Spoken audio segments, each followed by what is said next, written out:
ধেয়ে আসছে ঘূর্ণিঝড় মন্থা।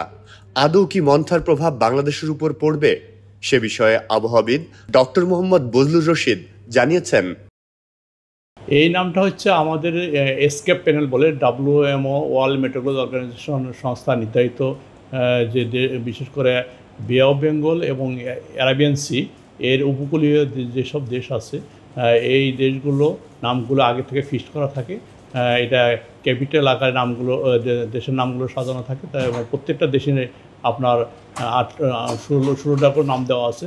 এটা পর্যায়ক্রমে এই নামগুলো যখন সাইক্লোন আসবে ওই নামগুলো সিরিয়ালি পড়ে যাবে।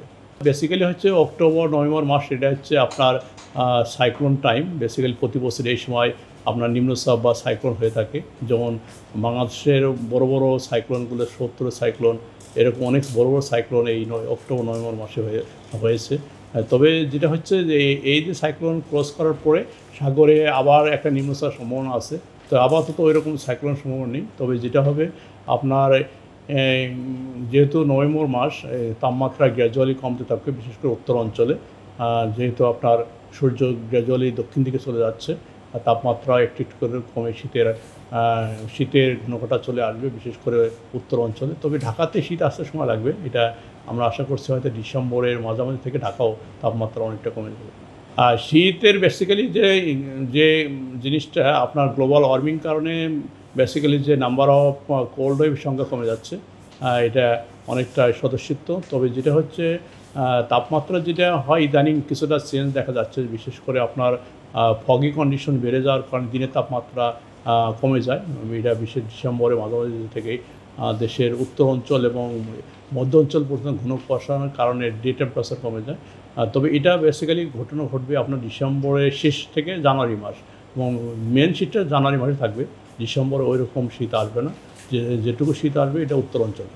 যেহেতু ইতিমধ্যেই কিছু মেঘ চলে এসছে, যে এটা আপনার যেহেতু বে অফ বেঙ্গলের সাইক্লোন মন্থা রয়েছে, অন্যদিকে অ্যারাবিয়ান সিতে আর একটা নিম্নচাপ রয়েছে, এবং ওই নিম্নচাপ থাকার কারণে কিছুটা টার্নিং পয়েন্ট যেটা হচ্ছে আপনাকে ল্যান্ড ঘেঁষে এটা আমাদের দিকে কিছুটা ফ্লো চলে আসবে।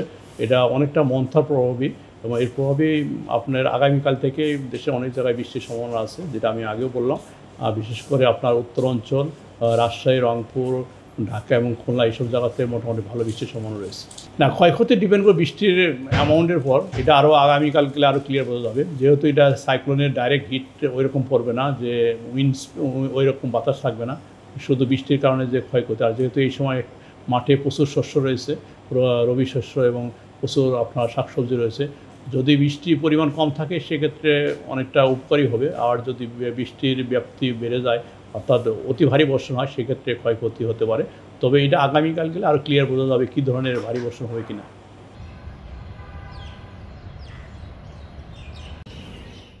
বান্ডেল থাকলে প্রতি সেনমানিতে টাকা বাঁচবে। বিকাশ সেনমানি বান্ডেল কিনে জিতুন প্রতি লেনদেনে।